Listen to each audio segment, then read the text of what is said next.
El tono de mi madre en el teléfono era tan afilado como el borde de un cristal roto.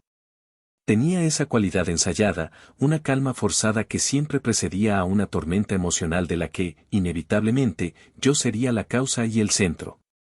Isel, tu padre y yo necesitamos hablar contigo sobre el aniversario, dijo. El zumbido de mi computadora en la oficina casi silenciosa parecía amplificarse, un recordatorio del mundo lógico y ordenado que había construido para mí, un mundo que estaba a punto de ser invadido. Claro, mamá. ¿Qué pasa?, pregunté, girando en mi silla de oficina para mirar los rascacielos de la Ciudad de México a través del ventanal. Eran las 7 de la tarde de un martes. Afuera, la ciudad era un tapiz de luces y movimiento, un organismo vivo de ambición y prisa. Dentro de mí, un nudo familiar comenzó a formarse en mi estómago. Bueno, hemos decidido algo, continuó Lourdes, mi madre. Y queremos que lo entiendas. Es por el bien de la familia.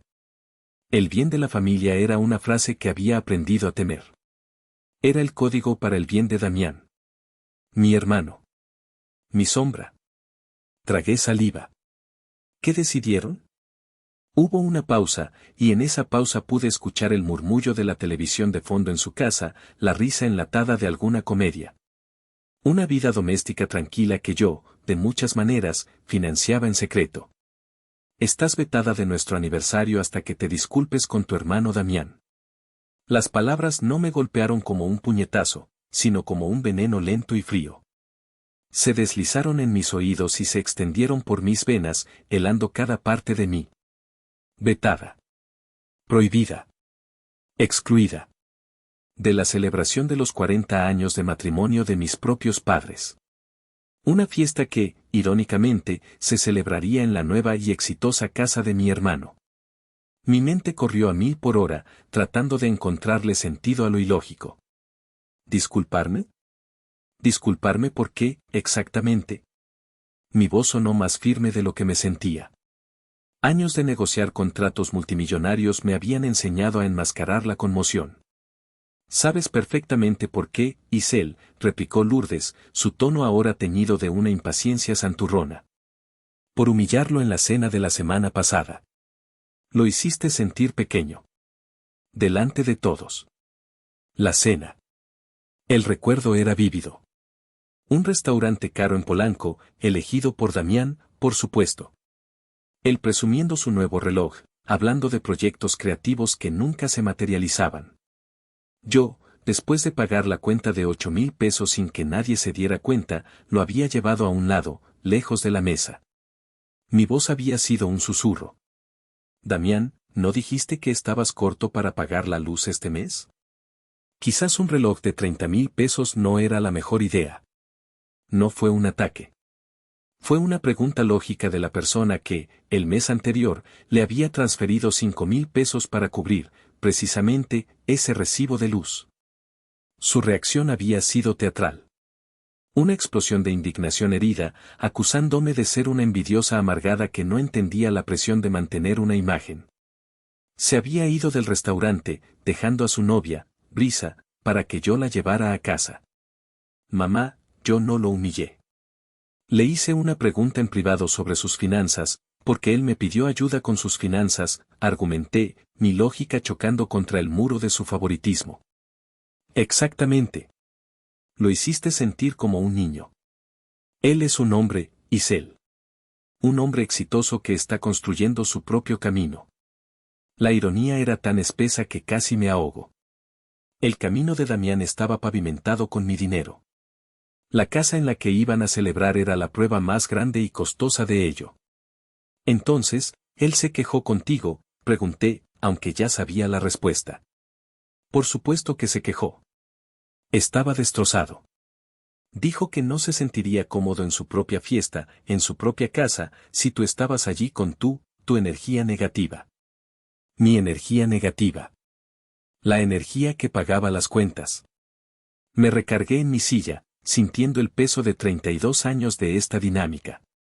32 años de ser la hija responsable, la proveedora silenciosa, la red de seguridad invisible, mientras que Damián, 2 años menor, era el alma creativa. El soñador que debía ser protegido de las duras realidades de la vida. Realidades que yo enfrentaba por los dos. Entiendo, dije finalmente, mi voz vacía de toda emoción. ¿Entiendes que tienes que disculparte?, preguntó Lourdes, esperanzada. Sentí una calma extraña descender sobre mí. No era paz. Era la quietud que precede a un terremoto. El momento en que la tensión acumulada finalmente encuentra su punto de ruptura. No, mamá, respondí, y mi propia voz me sorprendió por su claridad y finalidad. Entiendo perfectamente la situación. No te preocupes por mí. Disfruten la fiesta. Y antes de que pudiera protestar, colgué. El silencio en mi oficina era ahora absoluto. Miré el horizonte de la ciudad, un mundo construido sobre lógica, esfuerzo y consecuencias. Un mundo que no se parecía en nada al universo retorcido de mi familia. La decisión ya estaba tomada. No en mi mente, sino en mis entrañas. El nudo en mi estómago no se había deshecho. Se había solidificado, convirtiéndose en acero. Ellos querían una disculpa. En su lugar, iban a recibir una lección de economía. Una lección muy, muy cara. La prohibición de asistir a la fiesta no era una herida nueva, sino la sal en una herida muy antigua. Una herida que se abrió por primera vez hace 14 años, cuando yo tenía 18 y el mundo parecía una promesa a punto de cumplirse. En mi habitación, tenía un frasco de vidrio donde guardaba cada peso que ahorraba. Lo llamaba mi fondo para la libertad. Era el dinero para mis estudios universitarios, para salir de casa, para construir una vida que fuera innegablemente mía. Mi padre, Héctor, se sentó en el borde de mi cama una noche. Su rostro, usualmente jovial, estaba surcado por la preocupación. Mi madre, Lourdes, estaba de pie junto a la puerta, retorciéndose las manos. Supe de inmediato que algo andaba mal. Hija, comenzó mi padre, su voz inusualmente suave. Sabes que tu hermano tiene un espíritu emprendedor. Tiene una idea increíble para un café. Yo asentí, cautelosa. Damián, con 16 años, siempre tenía ideas increíbles. Una línea de camisetas, una banda de rock, un canal de YouTube. Ninguna duraba más de un mes. Necesita un pequeño capital inicial, continuó Héctor, sin mirarme a los ojos. Y hemos pensado, bueno, tu fondo universitario. El aire se escapó de mis pulmones. Miré el frasco en mi buró. Estaba casi lleno. Años de trabajar después de la escuela, de negarles a mis amigas las salidas al cine, de usar la misma mochila durante toda la preparatoria. Todo estaba ahí. Es solo un préstamo, mija, intervino Lourdes rápidamente desde la puerta. Una inversión en el futuro de tu hermano. En cuanto el café despegue, te lo devolveremos. Con intereses, si quieres. La palabra inversión sonó hueca. Vi la desesperación en sus ojos, la fe ciega que tenían en Damián, su hijo varón, su príncipe. Y vi mi propio papel en esa dinámica, la hija sensata, la que siempre entendería, la que siempre cedería por el bien mayor. Me sentí atrapada. Si decía que no, sería la hermana egoísta que aplastaba los sueños de su hermano. Si decía que sí, estaría renunciando a una parte del mío. Era una elección imposible para una chica de 18 años. Así que cedí. Está bien, susurré. Pero, necesito que me lo devuelvan antes de que empiecen las clases. Por supuesto, mi amor. Gracias, exclamó Lourdes, corriendo a abrazarme. Sabía que podíamos contar contigo. Eres la columna vertebral de esta familia. La columna vertebral. Algo en lo que todos se apoyan, pero que nadie ve. El café, llamado el Rincón del Soñador, abrió con una pequeña fiesta. Damián se paseaba como un magnate, sirviendo expresos aguados y hablando de sus planes de expansión.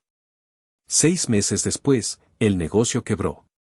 Damián culpó a la mala ubicación, a los clientes sin cultura y a la economía. Nunca se culpó a sí mismo por dormir hasta el mediodía y regalar café a sus amigos. El dinero nunca fue devuelto. La conversación nunca volvió a surgir. Tuve que pedir un préstamo estudiantil más grande, trabajar a tiempo completo mientras estudiaba finanzas, y ver cómo mis compañeros de clase disfrutaban de la vida universitaria que yo me estaba perdiendo. El frasco de mi fondo para la libertad permaneció vacío en un rincón de mi armario, un monumento silencioso a mi primer gran sacrificio. Esa noche, en mi oficina, el recuerdo se sentía tan fresco como si hubiera sucedido ayer. Me di cuenta de que toda mi vida adulta había sido una repetición de ese patrón. Yo era el fondo de emergencia, el plan de respaldo, el préstamo que nunca tenía que ser pagado. Cada vez que Damián tropezaba, yo era la que ponía el colchón debajo, un colchón tejido con mis horas extras, mis fines de semana perdidos y mis propios sueños aplazados. La prohibición de la fiesta no era un incidente aislado. Era la culminación de años de dar por sentada mi contribución, de borrar mi sacrificio. Me habían enseñado, con acciones más que con palabras, que mi propósito era facilitar la vida de Damián, no construir la mía. Y la parte más dolorosa, la que me revolvía el estómago, era que yo lo había permitido. Había aceptado el papel que me asignaron. Había financiado mi propia invisibilidad. El recuerdo del frasco vacío me llenó de una rabia fría y lúcida. Esa chica de 18 años merecía algo mejor. Merecía que su sacrificio fuera honrado, no borrado. Y la mujer de 32 en la que se había convertido estaba a punto de reclamar esa deuda. Con intereses. El segundo objeto en mi museo personal del dolor era mucho más grande que un frasco de vidrio. Era una casa de 2 pisos con un pequeño jardín en una colonia decente. La casa que se convertiría en el escenario de la celebración de la que ahora estaba excluida. La llamada de Damián llegó hace poco más de un año. Era una obra maestra de manipulación emocional, una sinfonía de sollozos y sueños rotos. Isel, no sé qué hacer, dijo con la voz quebrada. Brisa y yo, encontramos la casa perfecta. El lugar donde podríamos construir un futuro. Pero el banco, se rieron de nosotros. Por supuesto que se rieron. El historial crediticio de Damián era un desastre, una colección de deudas impagas y préstamos de día de pago. Brisa, su novia, una aspirante a influencer, no tenía ingresos estables.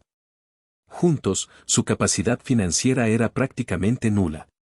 Es que tiene la luz perfecta para mis videos, continuó Damián, como si eso fuera un factor en una solicitud de hipoteca. Y Brisa podría tener un espacio para sus colaboraciones. Es nuestra oportunidad de ser estables, de sentar cabeza. Sentí el gancho clavándose. La estabilidad. El futuro. Palabras diseñadas para apelar a mi sentido de la responsabilidad. Le dije que lo pensaría, pero sabía que la verdadera ofensiva aún no había comenzado. Llegó esa misma noche. Mis padres me invitaron a cenar. No fue una invitación casual. Fue una emboscada. Tu hermano está destrozado, Isel, comenzó Lourdes, apenas me senté. Esa casa es todo para él. Es su oportunidad de demostrarle al mundo de lo que es capaz. Mamá, una casa es una responsabilidad financiera enorme. Damián no está listo, respondí con calma, exponiendo los hechos. No tiene un trabajo estable. Su historial crediticio es inexistente. Detalles, detalles, exclamó Lourdes, desestimando la realidad con un gesto de la mano. El dinero no lo es todo. Lo importante es la pasión, el sueño. Y tú, Isel, tú eres tan buena con los números. Tienes los medios. La familia es para ayudarse. No seas egoísta. La palabra egoísta me golpeó donde más dolía. Toda mi vida me habían condicionado a creer que cuidar de mí misma era un acto de egoísmo. Que mis necesidades eran secundarias a los caprichos de Damián. Mi padre, Héctor, añadió su parte, como siempre, con una suave presión. Solo necesita un empujón, hija. Un aval. Alguien que crea en él. Miré sus rostros esperanzados, y por un instante, una parte de mí quiso creerles. Quería creer que esta vez sería diferente. Que si hacía este último, gran sacrificio, finalmente me ganaríamos su respeto, su gratitud. Quizás si les daba algo tan grande, tan innegable como una casa, finalmente me verían. Y en ese momento de debilidad, una idea peligrosa y brillante nació en mi mente. Una idea forjada en el fuego de 14 años de decepciones. Si iba a hacerlo, lo haría a mi manera. Bajo mis términos. De acuerdo, dije, y sus rostros se iluminaron. Lo ayudaré. Pero no les conté toda la verdad. Al día siguiente, no fui a un banco a hacer su aval. Fui a ver a mis propios asesores financieros y a un abogado. Basada en mi experiencia con el préstamo universitario y docenas de otras emergencias financieras, sabía que poner mi nombre en su hipoteca era un suicidio financiero. Darles el dinero para el enganche era regalarlo. Así que hice algo mucho más inteligente. Usé una porción significativa de mis ahorros de toda la vida, el dinero que estaba guardando para mi propio enganche, y compré la casa directamente. Al contado. Pero no la puse a mi nombre. La puse bajo una estructura legal llamada fideicomiso. Es un instrumento financiero complejo, pero en términos simples, significa que la propiedad es administrada por un tercero, el banco, pero yo, Isel, era la única fideicomisaria. La única beneficiaria. La única y verdadera dueña legal de la propiedad. A mi familia, le conté una historia diferente. Les dije que había llegado a un acuerdo especial con mi banco para actuar como su aval y que había creado un plan de pagos para ayudarles con la hipoteca cada mes. De esta manera, Damián podía mantener la ilusión de que era su casa, de que él era el proveedor. Podía salvar su frágil ego. Y yo, por mi parte, tenía el control total. Era mi póliza de seguro contra su irresponsabilidad. Reflexioné sobre esa decisión en mi oficina, la noche de la llamada. Había sido un movimiento brillante desde el punto de vista financiero, pero emocionalmente, era devastador. Demostraba que, en el fondo, yo ya sabía que no podía confiar en ellos. Había planeado la traición de Damián antes de que ocurriera. Había construido una fortaleza legal alrededor de mi generosidad, porque una parte de mí sabía que intentarían explotarla. Y ahora, desde el interior de esa fortaleza, me habían declarado la enemiga y me habían exiliado. La ironía era casi poética. Estaban a punto de descubrir que tan fuerte era realmente el muro que yo misma había construido. El año que siguió a la compra de la casa fue el más agotador de mi vida. Llevaba una doble vida. De día, era Isel, la asesora financiera de alto nivel, manejando carteras de millones de pesos, aconsejando a clientes sobre inversiones inteligentes y planificación para el futuro. De noche, era Isel, la financiadora secreta del estilo de vida de lujo de su hermano, comiendo sopa instantánea en la pequeña cocina de mi apartamento de alquiler mientras revisaba mis propias cuentas mermadas. Mi apartamento era mi santuario y mi prisión. Limpio, ordenado, pero deliberadamente impersonal. Los muebles eran de segunda mano, funcionales pero sin alegría. Mi cafetera era un modelo viejo que goteaba. No me permitía lujos. Cada peso que ahorraba en mi propia vida era un peso que podía destinar a reponer el enorme agujero que la casa había dejado en mis finanzas. Me decía a mí misma que era temporal. Una medida de austeridad. Pero se sentía como un castigo autoimpuesto. Mientras tanto, mi teléfono era una ventana a un universo paralelo. El universo que yo estaba pagando. Las redes sociales de Damián y Brisa eran un torbellino de actividad. Cada fin de semana, una nueva publicación. Disfrutando de una carne asada en nuestro nuevo hogar. Almohadilla vida de ensueño almohadilla bendecidos, publicaba Damián, posando junto a un asador de última generación que yo sabía que había costado una fortuna. En el fondo, podía ver el césped perfectamente cuidado, un servicio de jardinería que yo también cubría discretamente a través de la cuota de mantenimiento de la comunidad, que le transfería junto con el dinero de la hipoteca. Brisa publicaba fotos desde la tina de hidromasaje del baño principal. Noche de spa en casa. Manifestando abundancia almohadilla amor propio almohadilla hogar dulce hogar. Yo veía la foto en mi teléfono mientras estaba sentada en mi sofá desgastado, con los pies metidos bajo una manta vieja porque dudaba en encender la calefacción para ahorrar en la factura del gas. Lo más doloroso eran las reuniones familiares. Se celebraban, por supuesto, en la casa de Damián.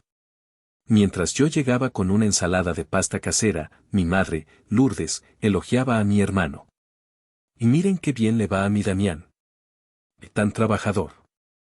Se ha construido esta hermosa vida por sí mismo. Estoy tan orgullosa. Y todos asentían. Mis tíos, mis primos. Todos miraban a Damián con admiración. A mí, me daban una palmada en la espalda y me decían, qué bueno que viniste, Isel. Deberías salir más. Te ves cansada. Estaba cansada. Cansada de la mentira. Cansada de sonreír y asentir mientras mi sacrificio era atribuido al hombre que lo recibía todo sin esfuerzo. Mi prima Noemí, que idolatraba a Damián, una vez me dijo en voz baja en la cocina, deberías aprender de tu hermano. Él sabe cómo disfrutar la vida. Tú siempre estás tan seria, tan preocupada por el dinero. Quise gritar.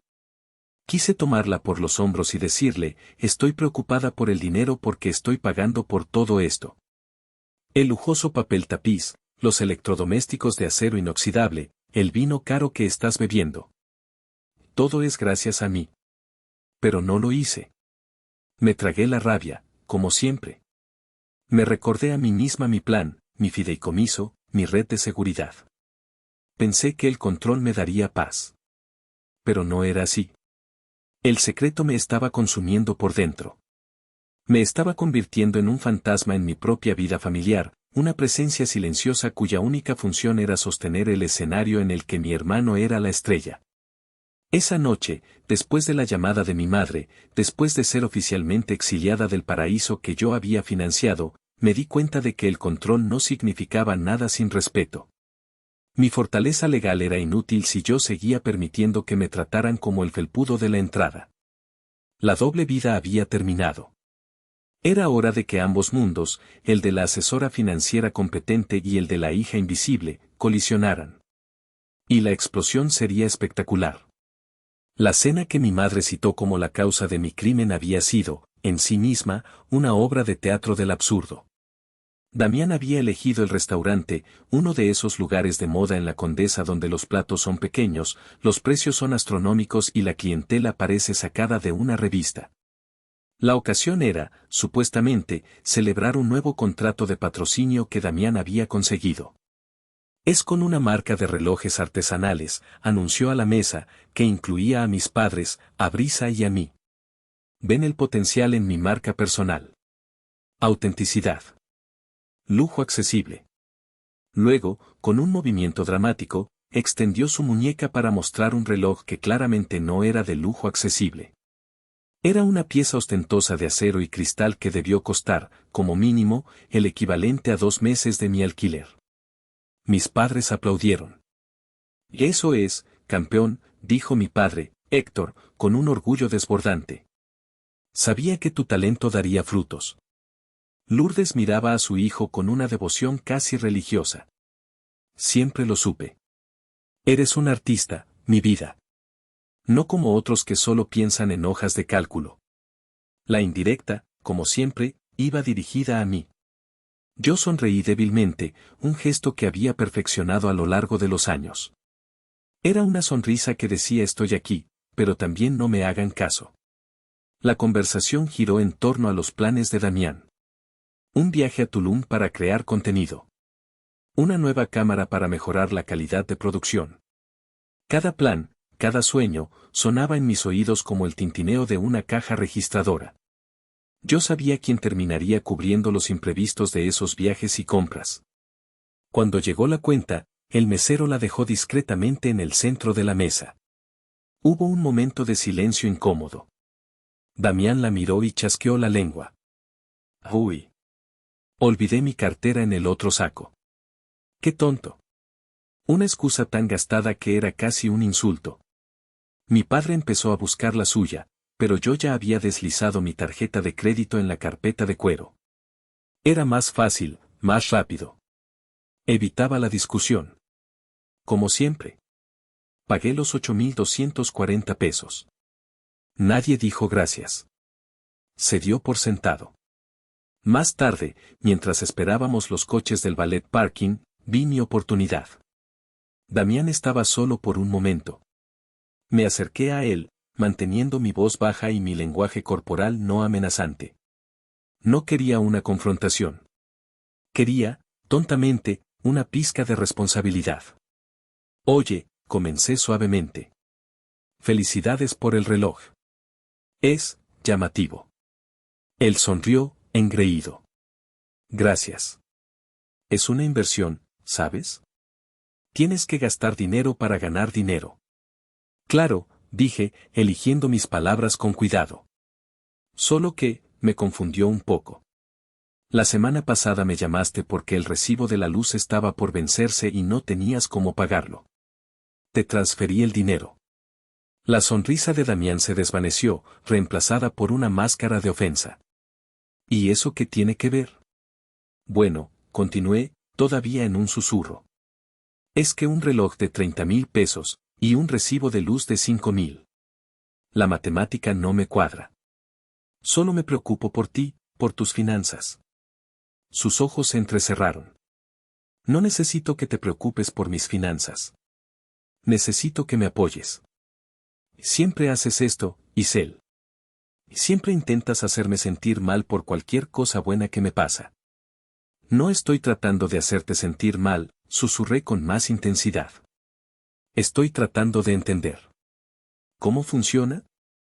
¿Cómo puedes permitirte esto pero no aquello? Fue entonces cuando explotó.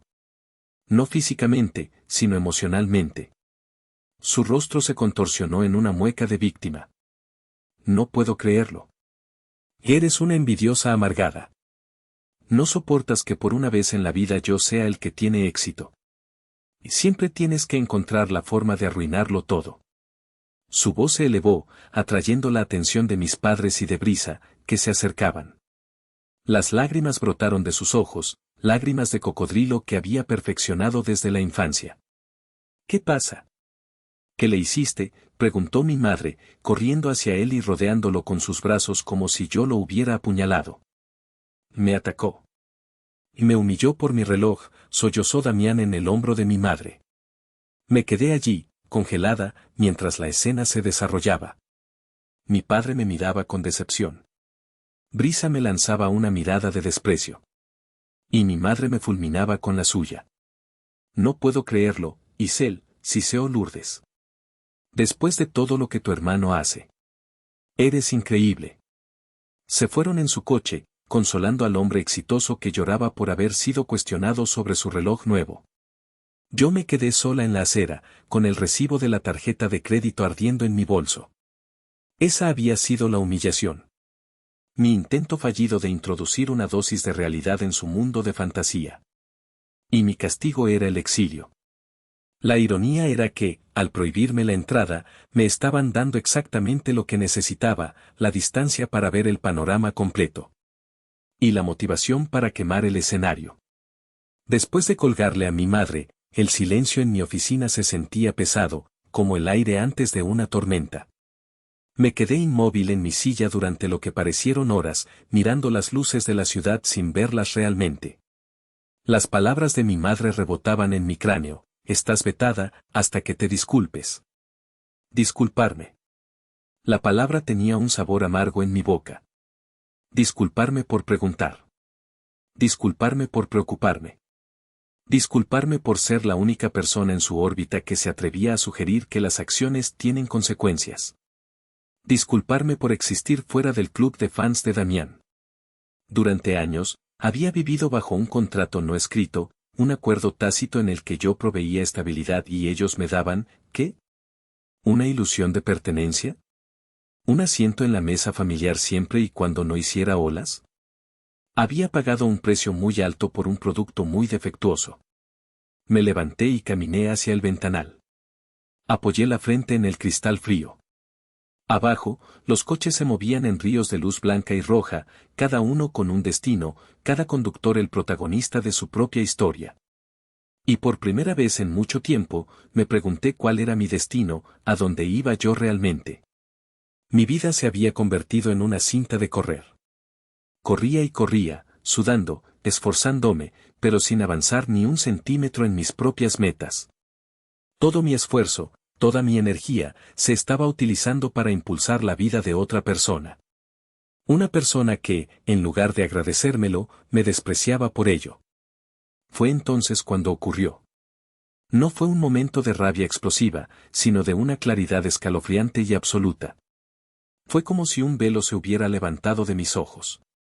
Vi el patrón, no solo de los últimos años, sino de toda mi vida. El frasco de ahorros vacío. Los viajes cancelados. Las noches solitarias comiendo sobras mientras ellos celebraban. La constante erosión de mi autoestima, un sacrificio a la vez. Y vi la verdad, yo no era una víctima pasiva. Yo era una participante activa. Había permitido que esto sucediera.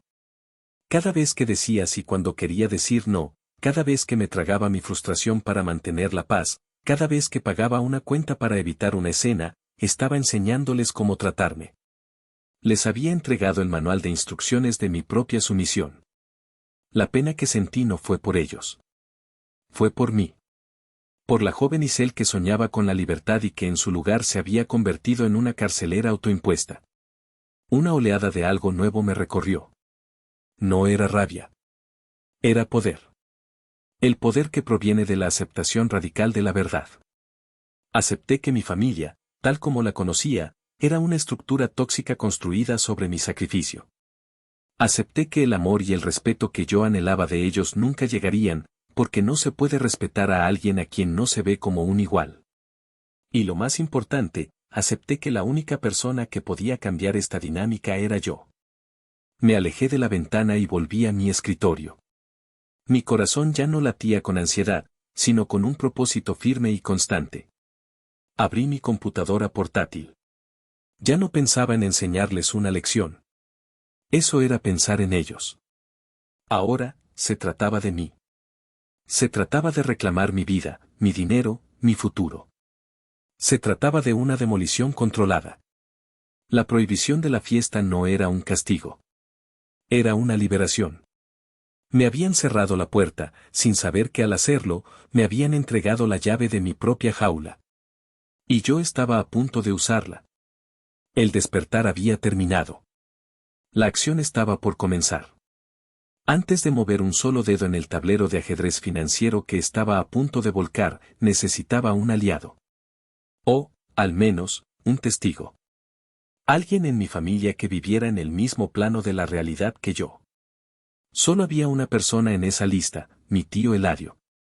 Eladio era el hermano menor de mi padre, un contratista de construcción hecho a sí mismo, con las manos callosas y una aversión por las tonterías que era legendaria en la familia.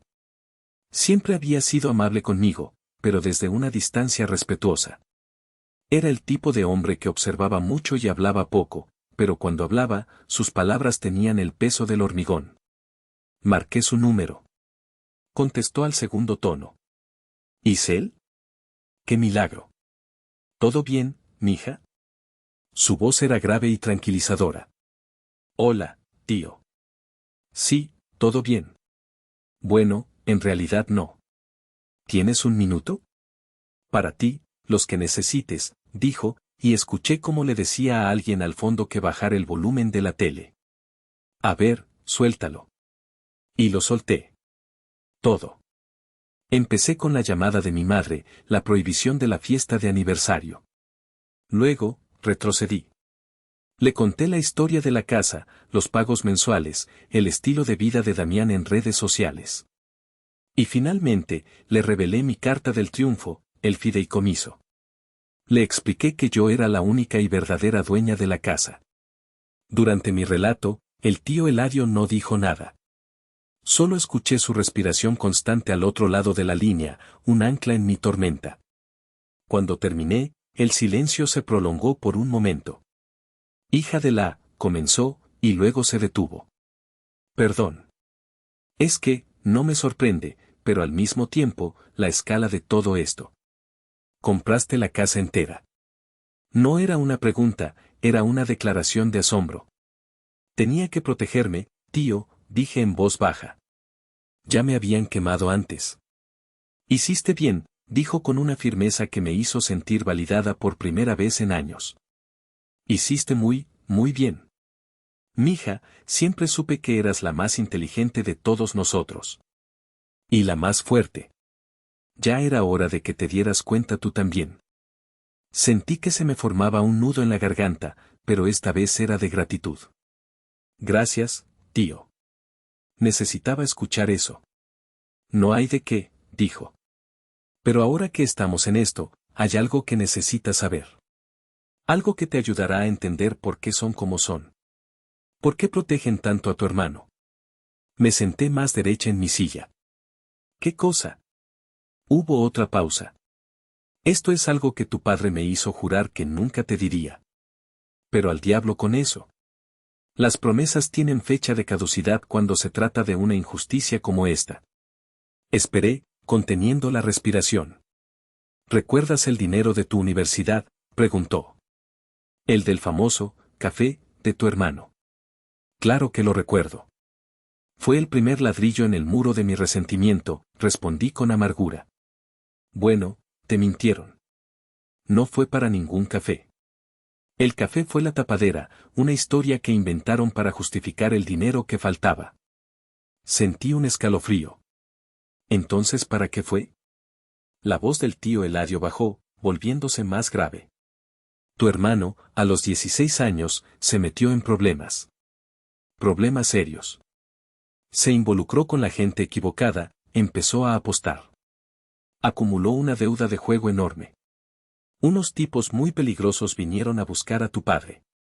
Lo amenazaron. Mi mente se quedó en blanco. Damián, apostando. ¿Amenazas?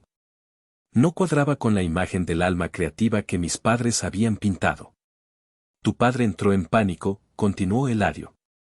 Sacó dinero de donde pudo. Y una gran parte de ese dinero salió de tu fondo universitario. Se lo dieron a esos tipos para que dejaran en paz a Damián. Y luego, para ocultar la vergüenza, para proteger la imagen de su hijo perfecto, inventaron la historia del negocio. Te sacrificaron a ti para salvarlo a él de las consecuencias de sus propios actos. Y lo han estado haciendo desde entonces. Colgué el teléfono minutos después, en un estado de shock. La revelación no solo recontextualizaba mi pasado, incineraba la poca compasión que me quedaba. Mi resentimiento no se basaba en una simple injusticia financiera. Se basaba en una mentira fundamental que había definido toda la dinámica de mi familia. No solo me habían quitado el dinero, me habían robado la verdad. Me habían convertido en la financista involuntaria no de los sueños de mi hermano, sino de sus vicios y errores. La rabia que había sentido antes era una fogata. Esto era un incendio forestal. Cualquier duda que pudiera haber tenido sobre mi plan se evaporó. Esto ya no era una cuestión de dinero o respeto. Era una cuestión de justicia. Iban a enfrentarse a la verdad, les gustara o no, y la verdad venía con una notificación de desalojo. La revelación de mi tío Eladio fue el combustible de cohete que necesitaba. La mañana siguiente, mi tristeza se había transformado en una eficiencia despiadada. Me levanté al amanecer, me puse mi mejor traje, uno que usualmente reservaba para cerrar tratos importantes, y me miré al espejo. La mujer que me devolvía la mirada ya no era la misma. Sus ojos tenían un brillo de acero. Mi primera llamada fue a Adela, una abogada brillante que había conocido en un evento de networking. Era conocida por ser implacable y meticulosa. Le expliqué la situación en términos puramente legales, omitiendo el drama familiar. Le hablé del fideicomiso, de la propiedad y de mi deseo de reclamar mi activo. Interesante, dijo Adela, su voz profesional y sin emociones. El fideicomiso es un instrumento muy sólido. Si eres la única fideicomisaria, tu posición es inexpugnable. Los ocupantes actuales, independientemente de su relación contigo, no tienen ningún derecho legal sobre la propiedad. Podemos proceder de inmediato. Excelente, respondí. Quiero que redactes una notificación formal de desalojo. Dals 30 días para desocupar la propiedad. Quiero que todo sea impecable, legalmente blindado. Considera lo hecho. La tendrás en tu correo esta tarde, dijo. Isel, si me permites una pregunta fuera del ámbito profesional, ¿estás segura? Una vez que enviemos esto, no hay vuelta atrás. Estoy más segura de esto que de cualquier otra cosa en mi vida, afirmé sin dudar. Después de colgar, me dediqué a la segunda parte de mi plan. No era suficiente con reclamar la casa. Necesitaba que entendieran el porqué. Necesitaba confrontarlos con la totalidad de su explotación, con la cruda matemática de mi sacrificio. Abrí una hoja de cálculo en mi computadora. Durante las siguientes 3 horas, me sumergí en mis registros bancarios de los últimos 5 años. Rastreé cada transferencia, cada pago, cada préstamo de emergencia. La pantalla se llenó de números, y cada número era una pequeña traición. Transferencias mensuales para la hipoteca, 30,000 pesos. Total en un año, 360,000 pesos. Cuotas de mantenimiento de la comunidad, 6,000 pesos mensuales. Total en un año, 72,000 pesos.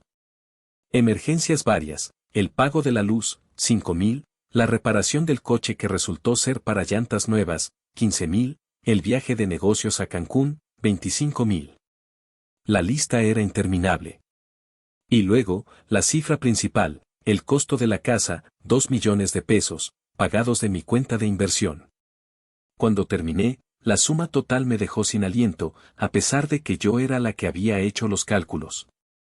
En los últimos 5 años, les había dado, directa o indirectamente, más de 3 millones de pesos. Una fortuna. El equivalente a mi propia libertad financiera, entregada en bandeja de plata. Pero no me detuve ahí. Creé un portafolio. No uno de inversiones, sino uno de pruebas. Imprimí cada transferencia. Resalté cada concepto.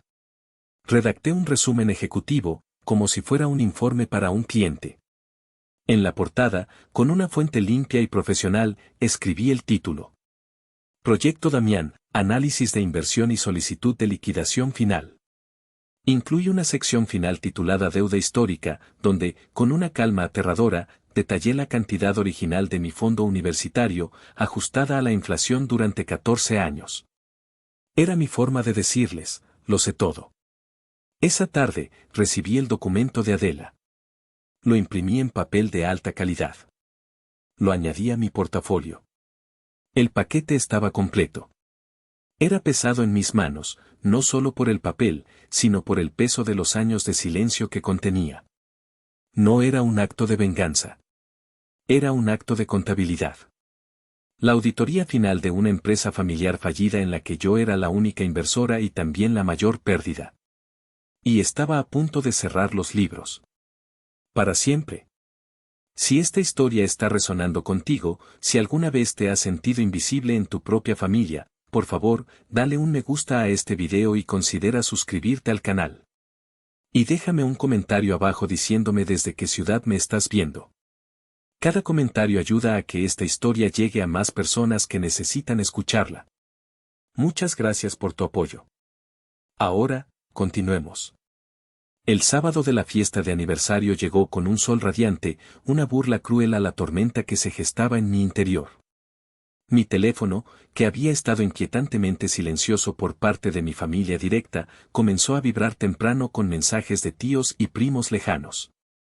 Felicidades a tus papás. ¡Qué emoción la fiesta de esta noche! ¿Nos vemos al rato en casa de Damián? No puedo esperar a verla. Leí cada mensaje y los ignoré. Cada uno era un pequeño recordatorio de mi exilio, de la narrativa pública en la que Damián era el anfitrión exitoso y yo simplemente no existía. Decidí que no pasaría el día lamentándome. Si ellos iban a celebrar una mentira, yo iba a celebrar mi verdad. Y mi verdad era que, por primera vez en mucho tiempo, era libre. Fui a un spa de lujo en Las Lomas, uno que siempre había querido probar pero que consideraba un derroche innecesario. Me di un masaje de tejido profundo que deshizo nudos de tensión que ni siquiera sabía que tenía. Mientras estaba acostada en la camilla, con música relajante de fondo, pensé en todas las veces que había dicho no a algo para mí misma para poder decir sí a las necesidades de Damián. La cuenta del spa era considerable, pero por primera vez, no sentí culpa. Sentí que estaba invirtiendo en mi propia recuperación. Después, fui de compras. No compré por impulso, sino con intención. Reemplacé mis viejos zapatos de trabajo gastados por un par de cuero italiano. Compré un abrigo de lana que me duraría años. Cada compra era una declaración. Ya no me conformaría con las obras. Almorcé sola en un restaurante con terraza, pedí una copa del vino más caro de la carta y observé a la gente pasar. Vi familias riendo, parejas tomadas de la mano. No sentí envidia. Sentí una tranquila determinación. Estaba construyendo mi propia definición de familia, una que comenzaba con el respeto a mí misma. A las 7 de la tarde, mi teléfono se convirtió en una avalancha. Las redes sociales explotaron. Mi prima Noemí, la autoproclamada fotógrafa oficial de la familia, estaba publicando una historia de Instagram cada 5 minutos. Una foto de mis padres, Héctor y Lourdes, radiantes, cortando un pastel gigante. El texto, 40 años de amor. El mejor ejemplo. Un video de Damián dando un discurso, con una copa de champán en la mano. Gracias a todos por venir a mi casa a celebrar a mis increíbles padres. Su casa. Las palabras me golpearon, pero ya no con dolor, sino con una ironía deliciosa. Vi a mis tíos bailando, a mis primos tomando selfies, a Brisa posando con un vestido nuevo. Todos sonreían. Todos eran felices en la casa de naipes que yo estaba a punto de derrumbar. A las 8 en punto, supe que era el momento. La fiesta estaría en su apogeo. La guardia de todos estaría baja, sus corazones llenos de celebración y alcohol. Desde mi tranquilo apartamento, abrí mi computadora portátil. Adjunté los 2 documentos que había preparado, la notificación de desalojo en PDF redactada por Adela y mi propio informe, Proyecto Damián, liquidación final. En el campo para, escribí 3 direcciones de correo electrónico, la de mi padre, la de mi madre y la de mi hermano. En el campo asunto, escribí 5 palabras que cambiarían todo. Notificación legal urgente, propiedad en, dirección de la casa. Mi dedo se cernió sobre el botón enviar por un instante. No había miedo ni duda. Solo la certeza absoluta de que estaba cruzando un punto de no retorno. Tomé una respiración profunda y hice clic.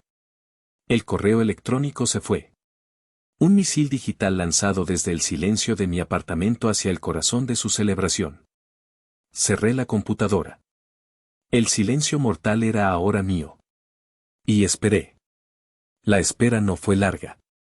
Exactamente 22 minutos después de que envié el correo, mi teléfono sonó. En la pantalla brillaba el nombre Damián. El corazón me dio un vuelco, no de nervios, sino de anticipación. La primera pieza de dominó estaba a punto de caer. Deslicé el dedo para contestar y puse el teléfono en altavoz. Hola, dije, mi voz deliberadamente neutral. Hermanita. Hasta que contestas, exclamó Damián. Su voz era artificialmente alegre, el tono que usaba cuando quería algo. Al fondo, podía escuchar el murmullo de la fiesta, la música, las risas. ¿No vienes? En serio, mamá está un poco triste. Deberías venir a disculparte y ya, todo olvidado. La audacia de sus palabras casi me hizo reír. Incluso en ese momento, después de todo, todavía creía que él tenía el control, que yo era la que necesitaba su perdón. Estoy ocupada, Damián, respondí con calma. Pero gracias por la invitación. Oye, una pregunta rápida. Claro, dime, dijo, su tono volviéndose un poco impaciente. ¿Revisaste tu correo electrónico últimamente? Hubo una pausa. Podía imaginarlo frunciendo el ceño, tratando de recordar. No. ¿Por qué? ¿Me mandaste algo? Les mandé algo a ti, a mamá y a papá. Quizás deberías echarle un vistazo. Parece importante. Escuché un suspiro de su parte. Ok, a ver, dame un segundo. Oí el tecleo en un teléfono, el murmullo de Damián para sí mismo. A ver, bandeja de entrada. Isel. Notificación legal urgente. ¿Qué demonios es esto? El silencio que siguió fue el más satisfactorio que he escuchado en mi vida. Fue un silencio denso, cargado de incredulidad y pánico creciente. Pude oír su respiración volverse agitada a través del teléfono. Isel, dijo finalmente, su voz apenas un susurro. ¿Qué es esto? ¿Es una broma? Lee los archivos adjuntos, Damián, le instruí, como si fuera un cliente confundido.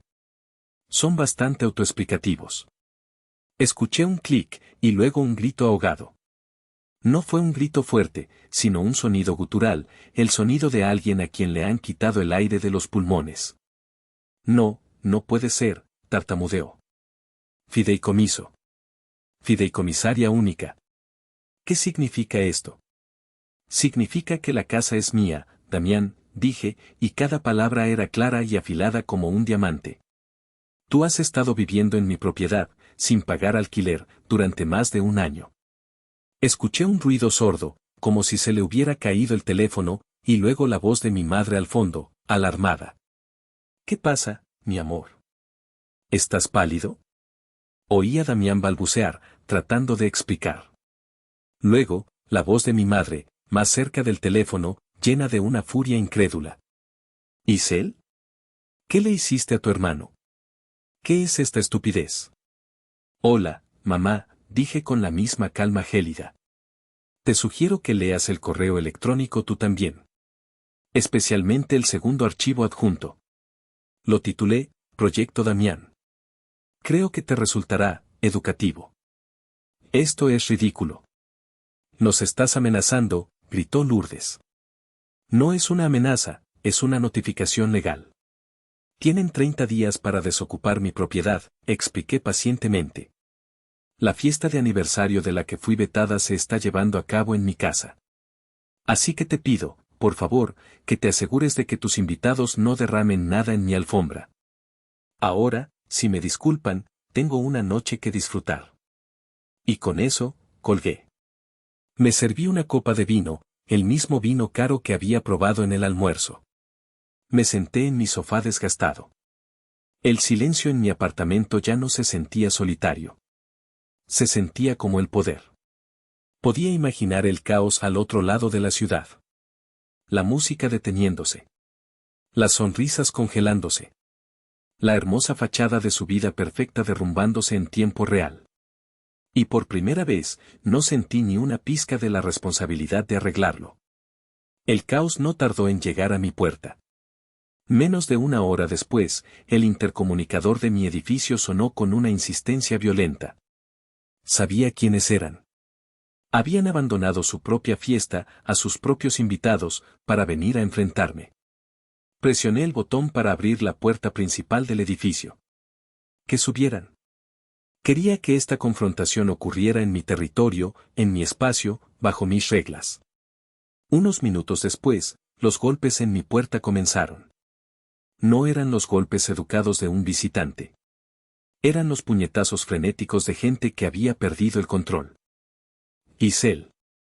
Abre esta puerta ahora mismo, gritó la voz de mi madre, distorsionada por la rabia y el pánico. Conté hasta 10, respirando profundamente. Luego, abrí la puerta. Allí estaban los tres. Mi madre, Lourdes, con el rostro rojo y manchado de rímel. Mi padre, Héctor, pálido y con aspecto enfermo.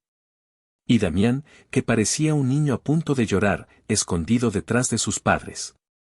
Los tres todavía llevaban su ropa de fiesta, una visión surrealista y patética. Como pudiste, fue lo primero que dijo mi madre, entrando a mi apartamento sin ser invitada. ¿Cómo pudiste hacernos esto? ¿A tu propia familia? En nuestro aniversario. Por favor, pasen, dije con una calma que los descolocó. Cerré la puerta detrás de ellos. Supongo que recibieron mi correo.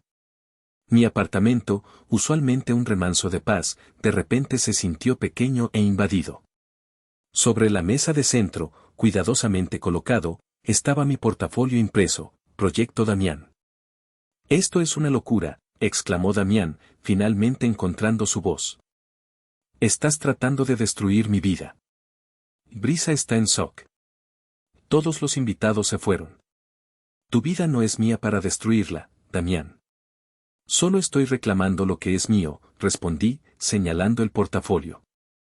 Y creo que es hora de que revisemos los términos de nuestra relación de negocios. Me senté en mi único sillón, dejándolos de pie, una inversión deliberada de nuestra dinámica de poder habitual.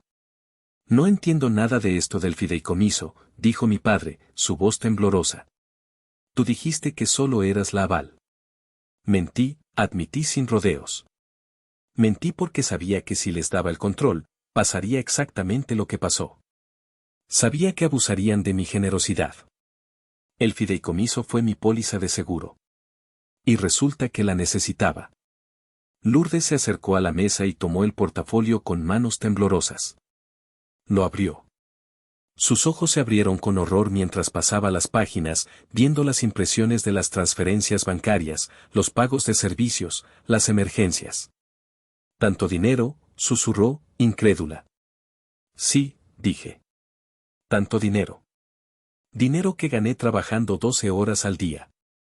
Dinero que no gasté en vacaciones, ni en ropa nueva, ni en mi propio apartamento decente. Dinero que invertí en la ilusión de que algún día, mi familia me valoraría. Mi voz se mantuvo firme, pero había un temblor de años de dolor reprimido debajo de ella. Lleguen a la última sección, les insté. La titulé, Deuda histórica. Mi padre tomó el portafolio de las manos de mi madre. Lo abrió en la última página. Vi cómo el color desaparecía por completo de su rostro. Leyó en voz alta, como si no pudiera creer las palabras, deuda pendiente del fondo universitario, año X, por concepto de pago de deuda de juego. Levantó la vista, sus ojos llenos de una mezcla de pánico y vergüenza. Eladio te lo dijo. Sí, confirmé. El tío Eladio me lo dijo. Me contó cómo me robaron mi futuro para pagar los errores de Damián. Me contó la mentira que han mantenido durante 14 años. El silencio en la habitación era tan espeso que se podía cortar con un cuchillo. La verdad finalmente estaba sobre la mesa, fea, innegable y destructiva. Lourdes fue la primera en romperse.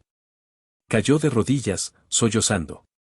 Pero sus lágrimas ya no me afectaban. Había visto demasiadas lágrimas falsas de Damián como para conmoverme. Lo hicimos para protegerlo, gimió. Era solo un niño. No queríamos que su vida se arruinara. ¿Y la mía?, pregunté, mi voz finalmente quebrándose un poco. ¿Qué hay de mi vida? ¿No importaba si se arruinaba? ¿Mi único propósito era ser el fondo de rescate de Damián? Nadie respondió. Damián miraba el suelo, derrotado. Mi padre parecía haber envejecido 10 años en 10 minutos. Esta no es una discusión familiar, dije, recuperando la compostura. Es el final de una. El documento de Adela es claro. Tienen 30 días para desocupar mi propiedad. Les sugiero que empiecen a empacar. Me levanté, caminé hacia la puerta y la abrí. La reunión ha terminado. Se quedaron allí por un momento, como si esperaran que me riera y dijera que todo era una broma pesada. Pero mi expresión era de granito. Finalmente, lentamente, salieron de mi apartamento. Derrotados. Expuestos. Cerré la puerta y me apoyé en ella, el cuerpo temblando por la adrenalina. La confrontación había sido más dura de lo que había imaginado, pero también más liberadora. El peso de su mundo ya no estaba sobre mis hombros. Acababa de devolvérselos. Y se sentía maravillosamente ligero. Los 30 días siguientes fueron un curso intensivo sobre las 5 etapas del duelo de mi familia: negación, ira, negociación, depresión y, finalmente, una aceptación a regañadientes. La primera semana fue de negación. Actuaron como si mi correo electrónico y la confrontación nunca hubieran sucedido. Recibí un mensaje de texto de mi madre 2 días después: ¿vienes a comer el domingo? Hice mole. Respondí con una sola frase: el plazo es de 28 días. No hubo respuesta. Luego vino la ira. Damián intentó una ofensiva en las redes sociales. Publicó una vaga historia en Instagram sobre ser apuñalado por la espalda por aquellos en quienes más confías y cómo la verdadera familia nunca te abandona. Algunos de sus amigos comentaron con mensajes de apoyo. Mi prima Noemí incluso compartió su publicación, añadiendo: algunas personas no soportan ver a otros brillar. Era patético y predecible. No me molesté en responder. La verdad tenía más peso que sus indirectas. La etapa de negociación fue la más agotadora. Las llamadas de mi madre se volvieron diarias. Isel, por favor, reconsidera, suplicaba. Tu hermano está destrozado. Brisa lo dejó. Dijo que no podía estar con un fraude. La ironía era deliciosa. No tiene a dónde ir. Puede mudarse con ustedes, sugerí con frialdad. Nuestra casa es demasiado pequeña. Él necesita su espacio para ser creativo, protestó. Entonces tendrá que ser creativo y encontrar un trabajo de verdad para pagar su propio espacio, respondí. Luego intentó con la culpa. Hicimos lo que pensamos que era mejor en ese momento. Éramos padres asustados. ¿No puedes perdonarnos? El perdón y las consecuencias son dos cosas diferentes, mamá. Puedo, eventualmente, perdonarlos. Pero Damián todavía tiene que enfrentar las consecuencias de sus acciones. Y ustedes, de las suyas. Mi padre intentó un enfoque diferente. Me llamó y me habló de mantener la unidad familiar, de no quemar puentes.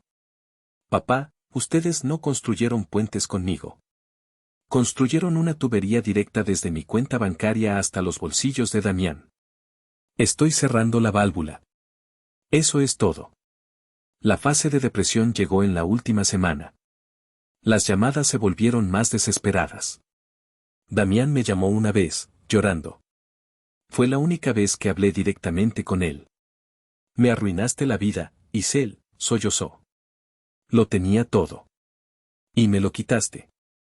Yo no te quité nada, Damián, le dije, mi voz sin una pizca de simpatía. Simplemente dejé de pagar por ello. Hay una gran diferencia. Lo que tenías no era tuyo. Era mío. Y ahora lo quiero de vuelta.